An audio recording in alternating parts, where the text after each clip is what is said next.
The Impact World Championship. Yes, we're going to talk a bit about the Impact World Championship from last night at night 2 of Impact Emergence on Access TV. Really enjoyed the show once again. There's so much to talk about coming out of Impact Emergence last night, really, isn't there? Whether it's the Knockouts Championship, whether it's the Impact World Championship.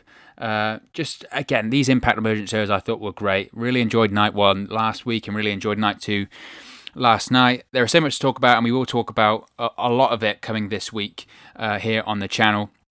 But today specifically, we're going to talk about the Impact World Championship because a lot happened when it came to the status of the Impact World Championship last night. Now, going into the show, we knew that Eddie Edwards would be defending the Impact World Championship in his regular open challenge that he does every week on Impact Wrestling, similar to the I was going to say the former TNT champion in AEW, right? But the former AEW TNT Open Challenge for the TNT Championship, similar to John Cena's United States Championship Open Challenge he did on WWE TV. Eddie Edwards is doing the same, but with the Impact World Championship on Impact Wrestling on Access TV. Has faced a multitude of opponents so far. But the Impact World Championship Open Challenge opened the show last night for night 2 of Impact Emergence on Access. Now, initially, I must say that I was a bit hesitant that the Impact World Championship would be opening the show because, realistically, usually you think that the Impact World Championship is the World Championship, it's the biggest championship in the company, right? Shouldn't that be main eventing or going on in a featured spot? But, of course, last night it wasn't about the Impact World Championship, it was about the Knockouts Championship.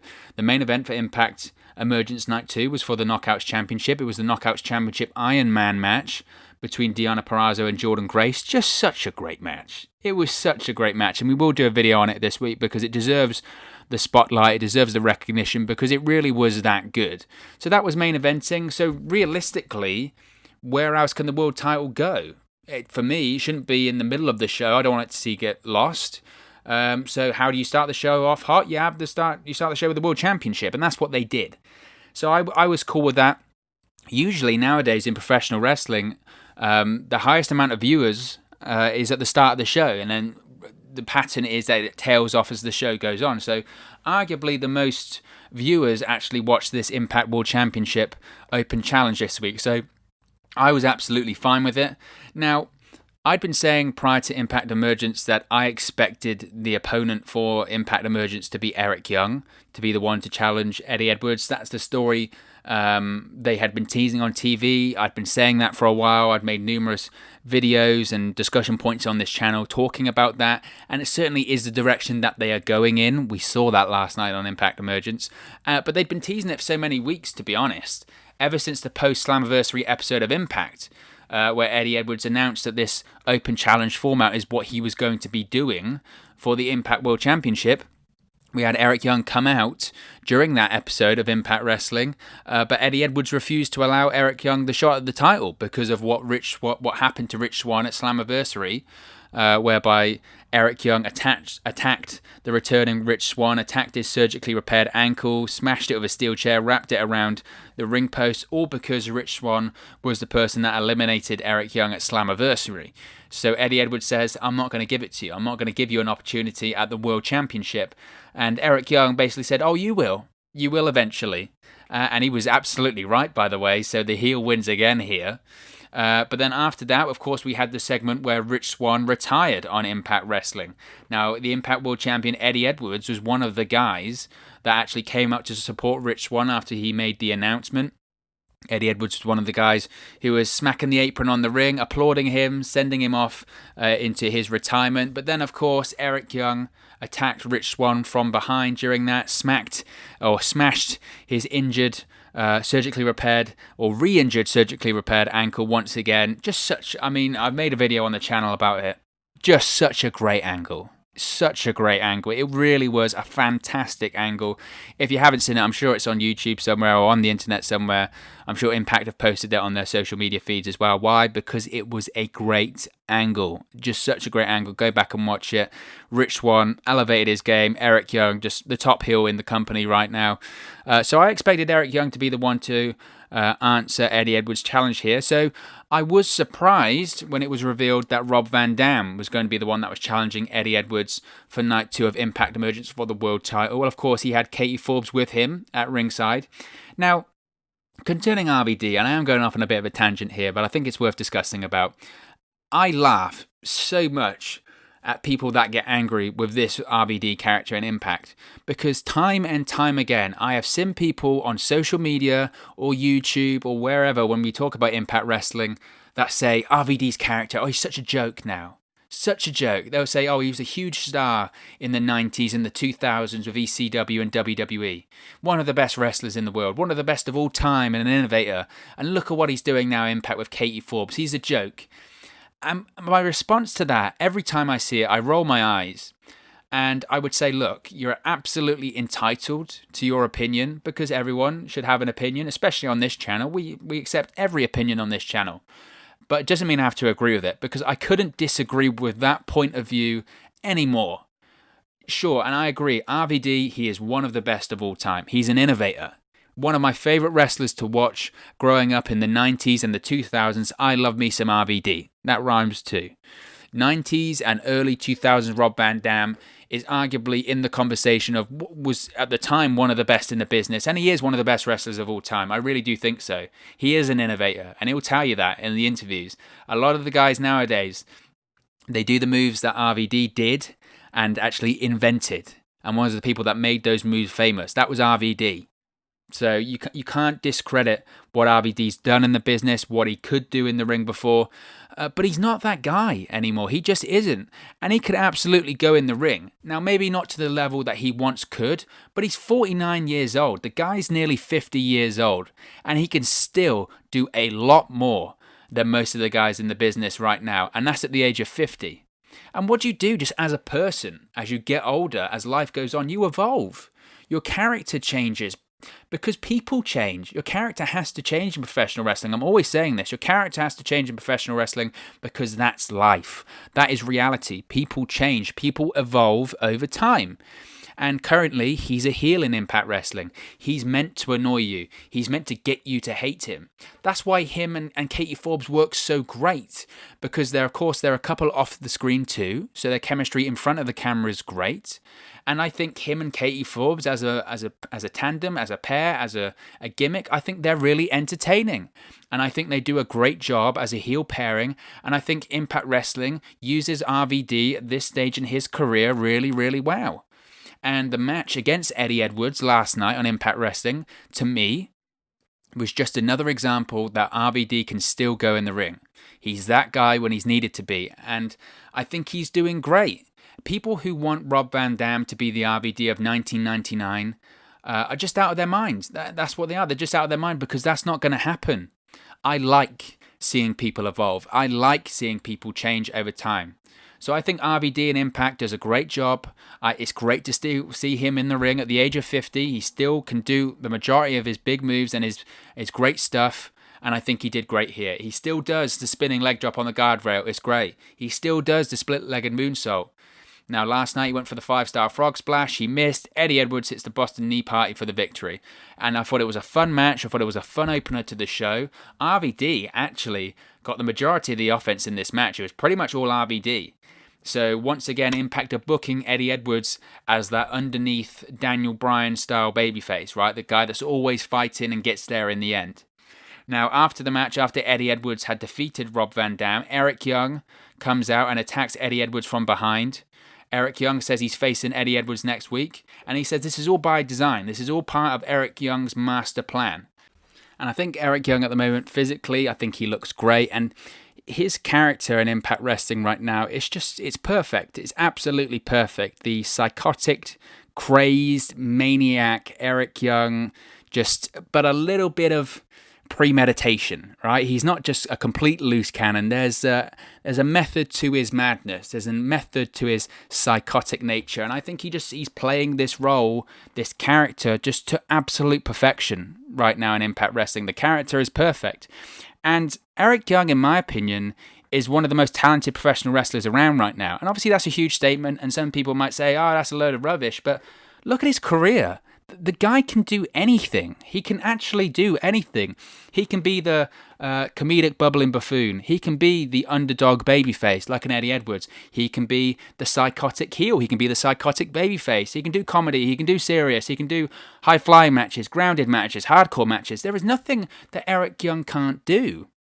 And that's why I say that he's one of the most talented guys in the business right now. And that's what he said to Vince McMahon while he was in WWE. There's nothing I can't do. And you still can't find a place for me. So at the moment, yeah, he's working with a chip on his shoulder, a massive chip on his shoulder. But as he should, because he can do anything. And he is a valuable asset to any company that he's in. And he's absolutely proving that right now. Now, in my opinion, he's arguably the best of everyone that's returned or debuted at Slammiversary. And that includes EC3, who I think was probably the biggest name to return or debut that night. But for me, since then, nobody has more momentum than Eric Young. Nobody has done a better job than Eric Young. Nobody has been more captivating than Eric Young on Impact TV right now. He's the best thing. He is absolutely the best thing on Impact TV right now.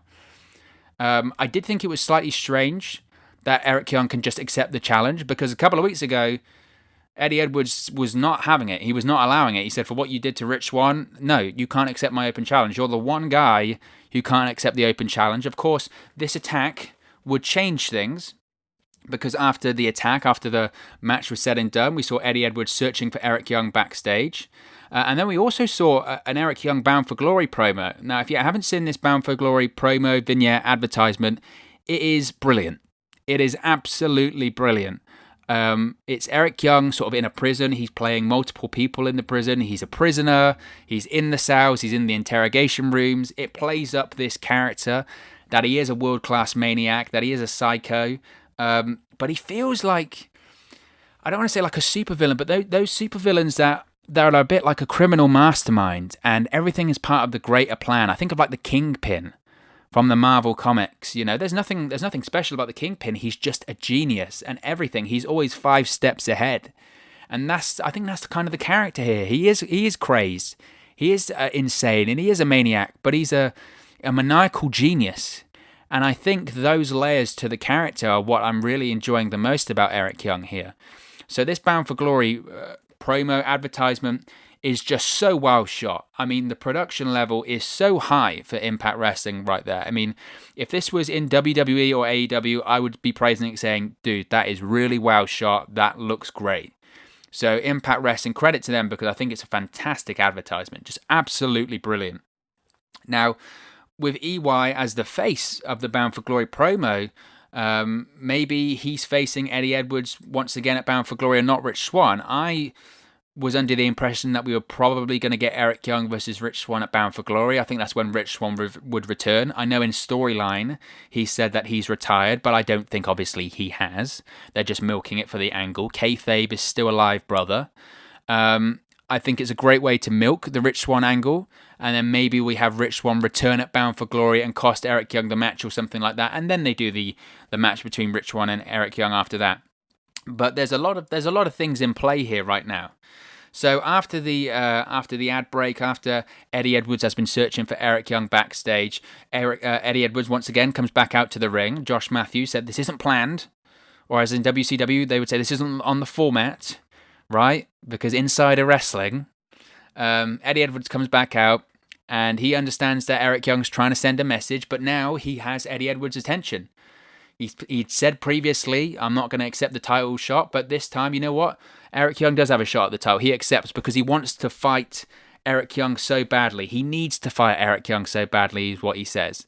So he calls him out. He says, why do we have to wait till next week? Why can't we do it right now? Because he's a babyface wrestler, and that's what babyface wrestlers do. In reality, you've just defended your world title. Why on earth would you defend it this week straight away? But that's pro wrestling, guys. So out comes Eric Young. He says that Eddie Edwards is playing checkers, I'm playing chess, I'm 5 steps ahead. He says what happened to Rich Swann, it wasn't an accident, it wasn't rage or anything like that, it was an orchestrated act of violence. He'd planned it for a long, long time. Now he's going to fight Eddie Edwards next week for the World Championship just as he planned. And again, brilliant, absolutely brilliant. Brilliant promo. It's an insight into the character that he's more than just a one-dimensional, oh, he's crazy. Because that gimmick for me is a bit passé. when they just have, oh, he's a loose cannon, he's crazy, what's he going to do? This is very three-dimensional. This is character building. This is adding layers to the character. Yes, Eric Young is insane. Yes, he's a wild man and he's going to attack people, but it's all part of a plan. That's what was great about like the Joker in The Dark Knight. I used the Marvel analogy earlier. Let's use a DC one here. What was great about the Joker in The Dark Knight with the Christopher Nolan trilogy for Batman is that, the Joker was this anarchist and he was insane and he was crazy. But somewhere in that twisted mind was all part of a plan. It was all planned out. And all of these steps and these acts of violence were incredibly calculated. And that's what made him an average villain into a great villain in that film. Was because it was so premeditated and it was so calculated and it was part of a plan. So I love this promo by Eric Young here. I thought it was great because it showed the premeditation and it showed the layers of the character here. So I thought it was great. So Eddie Edwards then attacks Eric Young. They brawl on the ramp. It's broken up by officials. Impact Wrestling Executive Vice President, one of them, Scott D'Amore, comes out. He's shoved down by Eddie Edwards. And Eric Young just shouts he's got Eddie Edwards right where he wants him. So, obviously, the title match is set for next week. Who wins? You know what? I think it's really, really possible that Eric Young wins this one. I really do. Now, do I think Rich Swann is going to get involved? I think a lot of people are suggesting that maybe Eric Young might have the match won, we have a ref bump, and then Rich Swann comes out. I don't think so. I really don't think so. Only unless Rich Swann appears on the screen, because otherwise I don't think it's right to do that. I think it's way too soon for him to get, especially physically, involved. I mean, the guy only retired a couple of weeks ago, so he shouldn't have been making a miraculous recovery. And considering that he retired a couple of weeks ago, he actually got attacked during that segment, so he should really be rehabbing and trying just to get his life on track at the moment in kayfabe. So he shouldn't be physically there, at the very least. If he appears on the screen or whatever, maybe, but then I don't know. I just think Rich Swann should take the time away. They need to milk that angle and milk that injury for as long as possible. So I could see Eric Young winning, and then possibly then you have Eric Young versus Rich Swann for the Impact World Championship at Bound for Glory. Or maybe, as I mentioned before, I still think EC3 realistically should probably be in the main event for Bound for Glory, because I do think he is the biggest star they have on the roster right now. So maybe you have Eric Young versus EC3 at Bound for Glory, Impact World title, TNA World Heavyweight title, unification match, who's the real world champion. Although, looking at it right now, they're holding off on the EC3 versus Moose match, so I think probably we're going to get EC3 versus Moose at Bound for Glory for the TNA World Heavyweight Championship. It's looking like they're going to stretch that out. So maybe not. Maybe we do get Eric Young versus Rich Swann, or maybe Eric Young versus Eddie Edwards in a rematch. I would say there, if they're going to do the match here, do I really want to see the rematch at Bound for Glory in the main event? Probably not. If you look at Eddie Edwards' point of view, from an Eddie Edwards perspective, if Eric Young does win, would this be a short title reign? Absolutely. Absolutely should be a short title reign. And usually I'm not a fan of that. I don't like hot shot and title reigns. I don't like short title reigns because you change it so quickly the title reign becomes a bit meaningless. However, there are certain circumstances where I think it is applicable, and I think that's the case here. I think Eric Young has been phenomenal recently. He's probably my favorite act in Impact right now, my favorite superstar. Every segment he has had since he's returned, he's knocked it out of the park. Ever since returning to Slammiversary in July, and we're still in August right now, he's the top heel in the company already. He's absolutely the top heel in the company. And he feels like such a big deal right now. And Eric Young is just on a massive roll. He's the featured guy on the Bound for Glory posters and on the Bound for Glory advertisements. Bound for Glory is Impact's biggest show of the year, right? It's their WrestleMania. It's their Starrcade. And Eric Young is front and center on that right now. And he's been part of the biggest segments on the show recently with the Rich Swann attacks and the Rich Swann retirement angle. And they did a video package last week during Impact Emergence that just showed the evolution of Eric Young, his character throughout Impact history, and I thought that was great. And I actually managed to get a retweet from Eric Young, so I appreciate that, EY. But as I mentioned before, he even came back to Impact at Slammiversary. The great thing about Eric Young coming back to Impact Wrestling is you've practically got his entire career in Impact's tape library. So they can do things like this. This is why I found it was so important for him to return to Impact. They can show Eric Young's entire career. They can show him from the beginning in Team Canada. They can show him being a bumbling buffoon going down every time the pyro comes off. They can show him being Super Eric. They can show him being the leader of World Elite. They can show him being married to ODB, and they can show him becoming the TNA World Heavyweight Champion, and they can show him in this current version right now. And that's, again, is an extra layer to Eric Young's character and Impact at the moment. So if it were me, if I was in charge, even though it has been a short title reign for Eddie Edwards, and there probably is a lot more they can do with Eddie Edwards right now, I think I would switch the bout. I think I would. Now, could it happen? Absolutely it could happen. Will it happen? I don't know. If this were 4 weeks or longer, if we had an extra month added to Eddie Edwards' title reign, I would say yes. Given the close proximity to Slammiversary, Eddie Edwards has just won it. Yes, he has done numerous defenses, which does work in the favour of an Eric Young title switch as well, because you don't want to see guys lose it in their first title defence, but Eddie Edwards has done multiple. So even though it's been a short title reign, it does feel quite long because he's defended it so many times. But it's only been a few weeks since Slammiversary. You also have to question, would Impact do such a big world title switch on TV? And I think they would. They're doing their best right now to get as many people as possible watching Impact on Access TV. So why not? Impact Wrestling is actually the highest rated and most viewed program on Access TV right now. And there is so much buzz around Impact from Slammiversary, such a critically acclaimed event and a great event. You've had the 2 nights of Impact Emergence, which again have been fantastic. So I don't see why you wouldn't do a world title switch on the Impact show next week, because that keeps the momentum. That's how you keep momentum. You keep shocking the audience, you keep people watching, and you keep people guessing. Anything can happen on Impact Wrestling. That's how you show it. If you watch a pay-per-view, anything can happen. If you watch the TV special, anything can happen. And if you watch the show week to week, anything can happen. So maybe, who knows? Maybe we'll get a new world champion next week on Impact Wrestling. But of course, as always, this is just one man's opinion. What are your thoughts on Eddie Edwards versus Eric Young next week on Impact Wrestling? Are we going to see a new world champion? What are your thoughts on Eddie Edwards versus Rob Van Dam from Impact Emergence last night too? Let me know your thoughts in the comment section below. I'll be sure to respond and reply to all of your comments. Really enjoy interacting with you guys on this channel. If you have enjoyed this video, please do smash a like on the like button too. That really does help us out on YouTube, go up the rankings and get into people's recommendation feeds that may have not seen our videos before. But if you haven't already, please do subscribe to WrestleNews 365. You can do that by clicking the bottom right hand corner of the screen right now, or if you wait a few seconds, there'll be a subscribe button at the end of this video along with another video for you to watch.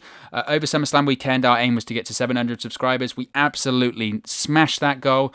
The aim now, of course, is to get to 800 subscribers. So we're closing in. We are slowly closing in on that overall long-term goal of 1,000 subscribers. Once we get to 1,000 subscribers, we'll be doing a lot more live streams, watch-alongs, and a lot more fun stuff. It's just a lot easier to do that when you have 1,000 subscribers here on YouTube. So we're getting there. So if you haven't already, please do subscribe to WrestleNews 365. If you have, just know that I really do appreciate it. I appreciate everyone that takes the time out of their day to listen or watch any of these videos and just come to this channel and talk about pro wrestling, right? We're all fans and we're here just to share opinions and talk about pro wrestling. So I really appreciate everyone that takes the time to watch or listen to these videos. You can also follow us on our social media platforms. The handles are on the screen right now. The links are in the description box below. It's at 365Wrestle on Twitter and at WrestleNews365 on Facebook or Instagram. So be sure to give us a like or a follow there. Also, if you want to support the channel and you like the content we do and you want to kick something back to the channel, you can do that by going to streamlabs.com/WrestleNews365. That's streamlabs.com/WrestleNews365. The link is in the description box below. So you can do a PayPal donation there. All PayPal donations will get a shout out during these videos and live streams too. You can also support WrestleNews 365 by going to our merch store and purchasing some of our merchandise. That's a great way of supporting the channel too. You can do that by going to WN365merch.com. That's WN365merch.com. The link is in the description box below. We're going to be getting some new designs, some new shirts, some new hoodies and all of that fun stuff up there too. So be sure to keep an eye on our social media and these videos for any new merchandise that we launch soon. Thank you very much for watching, listening, streaming, or however you come across this video today. And I'll speak for you again very, very soon. Hey guys, thank you for watching, listening, streaming, or however you come across this video today. Be sure to click on the video on the right there to watch our next video, or click the bottom there to subscribe, or the bottom right hand corner. Thank you very much, and I'll speak to you again very soon.